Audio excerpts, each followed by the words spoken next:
ನಾಳೆ ಯಡಿಯೂರಪ್ಪ ಮತ್ತು ವಿಜೇಂದ್ರ ಕರೆದ್ಬಿಟ್ಟು ಬನ್ನಿ ಯತ್ನಾಳ್ ನಿಮ್ಮ ಜೊತೆ ಮಾತಾಡೋಣ, ಕೂತು ಮಾತಾಡೋಣ, ಏನು ಸಮಸ್ಯೆ ಬಗೆಹರಿಸ್ಕೊಳೋಣ ಅಂತಂದ್ರೆ ನೀವು ಹೋಗ್ತೀರಾ? ನಾವು ಯಾವಾಗಲೂ ಹೋಗಿಲ್ಲ. ನಾ ಹೇಳ್ಬಿಟ್ಟು ನಮ್ಮ ಕ್ಲೋಸ್ ಮಾಡಿಬಿಟ್ಟಿನಿ ನನ್ನ ಬಾಗಿಲ. ನಾ ಏನಿದ್ರು ಹೈಕಮಾಂಡ್ ಏನು ಹೇಳ್ತದೆ ಅಷ್ಟೇ ಕೇಳೋ. ಅಲ್ಲ, ನಾನು ಹೇಳಿದ್ದೇನೆಂದ್ರೆ ಕೂತು ಮಾತುಕತೆ ಮಾಡೋಣ ಬನ್ನಿ ಅಂತ ನೀವು ಹೋಗೋದಿಲ್ಲ. ಅಲ್ಲಿ ಲಾಭ ಇರುವುದಿಲ್ಲ, ಅವ್ರ ಲಾಭಕ್ಕಾಗಿ ಕರೀತಾರೆ ಅಷ್ಟೇ. ಆ ಬಲೆಗೆ ಬೀಳುವುದಿಲ್ಲ. ಆ ಬಲೆ ಆಗ್ತಾ ಇದೆ, ಆ ಬಲೆಗೆ ಬೀಳುವುದಿಲ್ಲ. ನಾವು ಸ್ವತಂತ್ರ ಅದೀವಿ. ನಮ್ಮ ಬುದ್ಧಿ ಮಟ್ಟದಿಂದಲೇ ನಾವು ಮಾತಾಡ್ತೀವಿ. ಕೆಲವೊಂದು ಮಂದಿ ಹೇಳ್ತಾರೆ ದಿಲ್ಲಿಯವರು ಇವ್ರ ಹಿಂದೆ ಅದಾರೆ, ಪಾಪ BL ಸಂತೋಷ್ ಅವ್ರ ಹೆಸರು ತಗೋತಾರೆ, ಪ್ರಹ್ಲಾದ್ ಜೋಶಿ ಹೆಸರು ತಗೋತಾರೆ. ಎಲ್ಲಿವರೆಗೆ ಒಂದು ದಿವಸನೂ BL ಸಂತೋಷ್ ಅವರು ನನ್ನ ಜೋಡ ಮಾತಾಡಿಲ್ಲ. ಅವ್ರು ಏನು ಹೇಳಿದ್ರು ನನಗೆ ಒಳ್ಳೆಯದನ್ನ ಅಂತ ಮಾಡಬಾರ್ದತ್ತೆ ಹೇಳಿದ್ದಾರೆ. ಹಿಂಗೆ ಹೇಳಿಕೆ ಕೊಡಬೇಡ್ರಿ ಅಂತ ಹೇಳಿದ್ದಾರೆ. ಬಿಟ್ಟು BL ಸಂತೋಷ್ ಅವರು ಯಾವುದೇ ಪರಿಸ್ಥಿತಿಯಲ್ಲಿ ನನಗೆ ಇಂಥ ಕೆಲಸ ಮಾಡತ್ತೆ ಹೇಳಿಲ್ಲ. ಸುಮ್ಮನೆ ಒಬ್ಬರ ಹೆಸರು ಹಿಂದೆ ಅನಂತಕುಮಾರ್ ಅವರೇ ಇವ್ರನ್ನ ಇದು ಮಾಡ್ತಾ ಇದ್ದಾರೆ ಅವಾಗೂ ಹೇಳ್ತಿದ್ರು. ಅಲ್ರಿ ನಾನು 35 ವರ್ಷ ಆಯ್ತು ರಾಜಕಾರಣದಾಗ ಇದೀನಿ. ಯಾವುದು ಸರಿ ಯಾವುದು ತಪ್ಪು ನನಗೆ ಅರ್ಥ ಆಗೋದಿಲ್ಲನ್ರಿ. ನಿಮ್ಮ ಬೆಂಬಲಕ್ಕೆ ಅಮಿತ್ ಶಾ ಸೇರಿದಂತೆ ದೆಹಲಿಯ ಮಟ್ಟದ ಒಂದಷ್ಟು ನಾಯಕರುಗಳು ಕೂಡ ನಿಮ್ಮ ಯತ್ನಾಳ್ ಬೆಂಬಲಕ್ಕೆ ಇದ್ದಾರೆ. ಅದಕ್ಕೆ ಈ ರೀತಿ ಜ್ವರ ಮಾತಾಡ್ತಾ ಇದ್ದಾರೆ. ನಾನು ಬೆಂಬಲಕ್ಕೆ ಇರೋದು ಸತ್ಯ. ಬೆಂಬಲಕ್ಕೆ ನಾನು ಸತ್ಯ ಮಾತಾಡ್ತೀವಿ ಅನ್ನೋವಂಥದ್ದು ಸತ್ಯ ಒಂದೇ ನನ್ನ ಬೆಂಬಲಕ್ಕಿದೆ. ಯಾರೂ ನನ್ನ ಬೆಂಬಲಕ್ಕಿಲ್ಲ. ನೀವು ಹೇಳುವಂಥ ಯಾರ ರಾಷ್ಟ್ರೀಯ ನಾಯಕರು ಬೆಂಬಲಕ್ಕಿಲ್ಲ. ನಾನು ಸತ್ಯ ಮಾತಾಡ್ತೀನಿ ಅನ್ನುವಂಥ ಕಾರಣದಿಂದಲೇ ನಾನು ಈ ಪಕ್ಷದಲ್ಲಿ ಇನ್ನೂವರೆಗೆ. ಅದು ಮೊನ್ನೆ ಸಂಸದರ ಸಭೆಯಲ್ಲಿ ನಿಮ್ಮ ಪರವಾಗಿ ಜಾಸ್ತಿ ಬ್ಯಾಟಿಂಗ್ ಆಯ್ತಂತೆ. ಸೋಮಣ್ಣ ಮಾತಾಡಿದ್ದಾರೆ, ಪ್ರಹ್ಲಾದ್ ಜೋಶಿ ಅವರು ಮಾತಾಡಿದ್ದಾರೆ. ನಿಜನಾ? ಎಲ್ಲರಿಗೂ ಗೊತ್ತಿದೆ ರೀ. ಅವ್ರು ಎಲ್ಲರಿಗೂ ಗೊತ್ತಿದೆ ಯತ್ನಾಳ್ ಎಂಥ ಮನುಷ್ಯ ಅನ್ನೋದು. ಅವ್ರು ಯಾರೂ ವಿರೋಧ ಮಾಡ್ಲಿಕ್ಕೆ ಸಾಧ್ಯನೇ ಇಲ್ಲ. ರಾಜ್ಯಾಧ್ಯಕ್ಷರು ಆಗ್ತಾರ ಯತ್ನಾಳ್ ಅಂತ ಹೇಳ್ಬೋದಾ? ರಾಜ್ಯಾಧ್ಯಕ್ಷರು ಆಗ್ತಾರೆ ಯತ್ನಾಳ್ ಸಾಧ್ಯತೆ ಇದೆ ಅಂತ? ನಾ ಏನೂ ಅದನ್ನು ಯಾವುದೂ ಊಹಾಪೋಹ ಮಾಡ್ಕೋದಿಲ್ಲ. ನಾನೇ ಆಗ್ಬೇಕನ್ನುವಂಥ ಬಯಕೆನೂ ನಂದಿಲ್ಲ. ಪಕ್ಷದ ಒಳ್ಳೇದಾಗೋದಂತ ಯಾವುದೇ ನಿರ್ಣಯ ಇದ್ದರೆ ನಾನು ಒಪ್ಕೋತೀನಿ. ನೇರವಾಗಿ ಹೇಳಿ, ನಿಮ್ಮದು ಡಿಮ್ಯಾಂಡ್ ಏನಿರುತ್ತೆ, ಅದ ನಿಮ್ಮ ಬೇಡಿಕೆ ಅಥವಾ ನಿಮ್ಗೆ ಏನು ಆಗಬೇಕು ಅಂತ. ಅಂದು ನೀವು ಹೈಕಮಾಂಡ್ ನಾಯಕರನ್ನ ಎಲ್ಲ ಹೇಳಿದ್ದೀನಿ ಅಂತ ಹೇಳ್ತೀರಾ, ಅಥವಾ ರಾಜ್ಯಾಧ್ಯಕ್ಷರಾಗಿ ಬದಲಾವಣೆ ಆಗಬೇಕಾ, ಬೇರೆಯವರು ಬಂದು ಚುಕ್ಕಾಣಿ ಹಿಡಿಬೇಕಾ, ಪಕ್ಷದ ಹಿತದೃಷ್ಟಿಯಿಂದ ಅಥವಾ ನೀವು ಹೇಳ್ದಂಗೆ ರಾಜ್ಯದ ಹಿತದೃಷ್ಟಿಯಿಂದ ಅಥವಾ ಪಕ್ಷದ ಹಿಂದುತ್ವ ದೃಷ್ಟಿಯಿಂದ, ಇವೆಲ್ಲವೂ ಕೂಡ ಹೇಳಿದ್ರೆ ನಿಮ್ಮದ ಒಂದು ಬೇಡಿಕೆ. ಹೌದು, ಯತ್ನಾಳ್ ಅವರಿಗೆ ನನಗೆ ಬೇಡಿಕೆ ಹಿಂದುತ್ವ ಪರವಾಗಿರುವ ವ್ಯಕ್ತಿ ಇರಬೇಕು, ರಾಜ್ಯಾಧ್ಯಕ್ಷರಾಗಿ ಇರಬೇಕು, ಭ್ರಷ್ಟಾಚಾರದ ಕಳಂಕ ಇರಬಾರ್ದು, ಪಕ್ಷವದ ಎಲ್ಲರನ್ನ ಏನು ನಮ್ಮ ಮುಕ್ತ ಕಾರ್ಯಕರ್ತರು ವಿಶ್ವಾಸ ತಗೊಂಡು ಹೋಗುವಂಥ ನಾಯಕತ್ವ ಬೇಕು. ಮಹಾಭ್ರಷ್ಟರು ವಂಶವಾದ ಅಂತ ಹೇಳಿದಾರಲ್ಲ, ವಂಶವಾದ ಎಲ್ಲಿಂದ ಪ್ರಾರಂಭ ಆಗಬೇಕು ಅಲ್ಲಿ ಕರ್ನಾಟಕದಲ್ಲಿ ಅಲ್ಲಿಂದ ಪ್ರಾರಂಭ ಆಗಲಿ. ಇಲ್ಲ ವಂಶವಾದ ನಾವು ಬಿಟ್ಟಿವಿ ಅಂದ್ರೆ ಎಲ್ಲರೂ ಬೇಕಾದವ್ರು ನಿಲ್ಲಿ, ನಮ್ದೇನು ಇರೋದಿಲ್ಲ ಅಂತ ವ್ಯಕ್ತಿ ಇದ್ದಾರೆ ಈಗ ರಾಜ್ಯ ಬಿಜೆಪಿಯಲ್ಲಿ. ಪ್ರಾಮಾಣಿಕರು ಅದಾರೆ, ಯಾಕಿಲ್ಲ? ನೀವು ಅವಕಾಶ ಕೊಟ್ಟು ನೋಡಿ. ಈಗ ಉತ್ತರ ಪ್ರದೇಶನ ಯೋಗಿ ಇಲ್ವಾ, ನಿನ್ನೆ ಮಹಾರಾಷ್ಟ್ರದಲ್ಲಿ ಆದ್ರಲ್ಲ ಫಡ್ನವೀಸ್. ಈಗ ನಮ್ಮ ಮಧ್ಯಪ್ರದೇಶದ ಮುಖ್ಯಮಂತ್ರಿ, ಹರಿಯಾಣ, ಆಸಾಮದ ಮುಖ್ಯಮಂತ್ರಿ, ಹರಿಯಾಣ. ಆಯ್ಕೆ ಹಂಗಾಗಬೇಕು. ಕಳಂಕ ಇರುವಂಥವ್ರು ನಾಯಕತ್ವ ನಾವು ಒಪ್ಪೋದಿಲ್ಲ. ನನಗೆ ಒಂದು ಅರ್ಥ ಆಗಲಿಲ್ಲ, ಕಾಂಗ್ರೆಸ್ ಜೋಡಿ ಅಡ್ಜಸ್ಟ್ಮೆಂಟ್ ಇದ್ದ ಲೀಡರ್ಗಳನ್ನ ನಾವು ಒಪ್ಪೋದಿಲ್ಲ. ನನಗೆ ಅರ್ಥ ಆಗಲಿಲ್ಲ.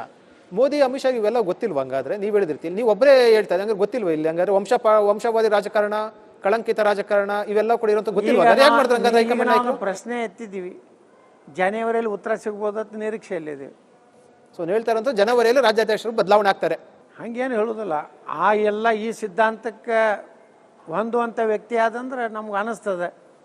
ಆಯ್ತು, ಏನು ಮಾಡಲೇ ಇಲ್ಲ ಯತ್ನಾಳ್, ನಿಮ್ಮ ಮಾತಿಗೆ ಬೆಲೆನೇ ಕೊಡಲ್ಲ ನಾವು. ಸೊ ಏನಿದೆ ಇದೆ ಇವರೇ ಕಂಟಿನ್ಯೂ ಆಗ್ತಾರೆ ಅಂತ ಹೇಳಿದ್ರೆ ಏನು ಹೇಳ್ತೀರಾಗ? ಹಂಗೆ ಇರೋದಿಲ್ಲ ರಾಜಕೀಯ ಒಳಗೆ ರೀ. ರಾಜಕೀಯ ಒಳಗೆ ಹಂಗೆಲ್ಲ ನಿರ್ಣಯಗಳು ಆಗೋದಿಲ್ಲ. ಈಗ ನಾವು ಹಂಗಾದ್ರೆ ಈ ದೇಶನಾಗ ಯಾವುದೇ ರಾಜಕೀಯ ಪಕ್ಷ ಅಂತ ಕಾಂಗ್ರೆಸ್ ಹಾಳಾಗೋಯ್ತು. ಏನಾಯ್ತು? ಕಾಂಗ್ರೆಸ್ ವಿರೋಧ ಪಕ್ಷಕ್ಕೆ ಪರಿಸ್ಥಿತಿ ಇರಲಿಲ್ಲ ಹೋದ ಲೋಕಸಭೆಯಲ್ಲಿ. ಹಂಗೆಲ್ಲ ಆಗೋದಿಲ್ಲ. ನಾಳೆ ಯಡಿಯೂರಪ್ಪ ಮತ್ತು ವಿಜೇಂದ್ರ ಕರೆದ್ಬಿಟ್ಟು ಬನ್ನಿ ಯತ್ನಾಳ್ ನಿಮ್ಮ ಜೊತೆ ಮಾತಾಡೋಣ, ಕೂತು ಮಾತಾಡೋಣ, ಏನು ಸಮಸ್ಯೆ ಬಗೆಹರಿಸ್ಕೊಳೋಣ ಅಂತಂದ್ರೆ ನೀವು ಹೋಗ್ತೀರಾ? ನಾವು ಯಾವಾಗಲೂ ಹೋಗಿಲ್ಲ. ನಾ ಹೇಳ್ಬಿಟ್ಟು ನಮ್ಮ ಕ್ಲೋಸ್ ಮಾಡಿಬಿಟ್ಟಿನಿ ನನ್ನ ಬಾಗಿಲ. ನಾ ಏನಿದ್ರು ಹೈಕಮಾಂಡ್ ಏನು ಹೇಳ್ತದೆ ಅಷ್ಟೇ ಕೇಳೋ.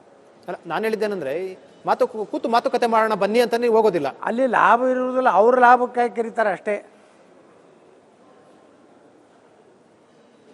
ಆ ಬಲೆಗೆ ಬೀಳುವುದಿಲ್ಲ. ಆ ಬಲೆ ಆಗ್ತಾ ಇದೆ. ಆ ಬಲೆಗೆ ಬೀಳುವುದಿಲ್ಲ. ನಾವು ಸ್ವತಂತ್ರ ಅದೀವಿ. ನಮ್ಮ ಬುದ್ಧಿ ಮಟ್ಟದಿಂದಲೇ ನಾವು ಮಾತಾಡ್ತೀವಿ. ಕೆಲವೊಂದು ಮಂದಿ ಹೇಳ್ತಾರೆ ದಿಲ್ಲಿಯವರು ಇವ್ರ ಹಿಂದೆ ಅದಾರೆ, ಪಾಪ BL ಸಂತೋಷ್ ಅವ್ರ ಹೆಸರು ತಗೋತಾರೆ, ಪ್ರಹ್ಲಾದ್ ಜೋಶಿ ಹೆಸರು ತಗೋತಾರೆ. ಎಲ್ಲಿವರೆಗೆ ಒಂದು ದಿವಸನೂ BL ಸಂತೋಷ್ ಅವರು ನನ್ನ ಜೋಡ ಮಾತಾಡಿಲ್ಲ.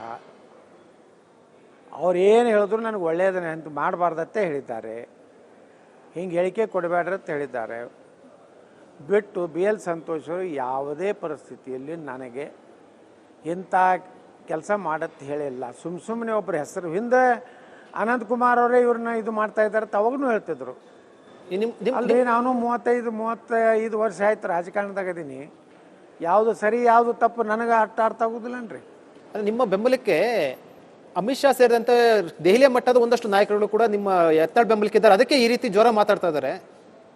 ನಾನು ಬೆಂಬಲಕ್ಕೆ ಇರೋದು ಸತ್ಯ.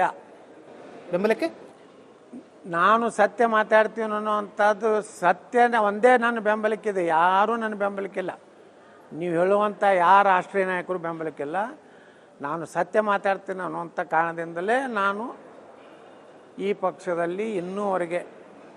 ಅದು ಮೊನ್ನೆ ಸಂಸದರ ಸಭೆಯಲ್ಲಿ ನಿಮ್ಮ ಪರವಾಗಿ ಜಾಸ್ತಿ ಬ್ಯಾಟಿಂಗ್ ಆಯ್ತಂತೆ. ಸೋಮಣ್ಣ ಮಾತಾಡಿದ್ದಾರೆ, ಪ್ರಹ್ಲಾದ್ ಜೋಶಿ ಅವರು ಮಾತಾಡಿದ್ದಾರೆ. ನಿಜನಾ? ಎಲ್ಲರಿಗೂ ಗೊತ್ತಿದೆ ರೀ. ಅವ್ರು ಎಲ್ಲರಿಗೂ ಗೊತ್ತಿದೆ ಯತ್ನಾಳ್ ಎಂಥ ಮನುಷ್ಯ ಅನ್ನೋದು. ಅವ್ರು ಯಾರೂ ವಿರೋಧ ಮಾಡ್ಲಿಕ್ಕೆ ಸಾಧ್ಯನೇ ಇಲ್ಲ. ರಾಜ್ಯಾಧ್ಯಕ್ಷರು ಆಗ್ತಾರೆ ಯತ್ನಾಳ್ ಅಂತ ಹೇಳ್ಬೋದಾ? ರಾಜ್ಯಾಧ್ಯಕ್ಷರು ಆಗ್ತಾರೆ ಯತ್ನಾಳ್ ಸಾಧ್ಯತೆ ಇದೆ ಅಂತ? ನಾ ಏನೂ ಅದನ್ನು ಯಾವುದೂ ಊಹಾಪೋಹ ಮಾಡ್ಕೋದಿಲ್ಲ. ನಾನೇ ಆಗ್ಬೇಕನ್ನುವಂಥ ಬಯಕೆನೂ ನಂದಿಲ್ಲ.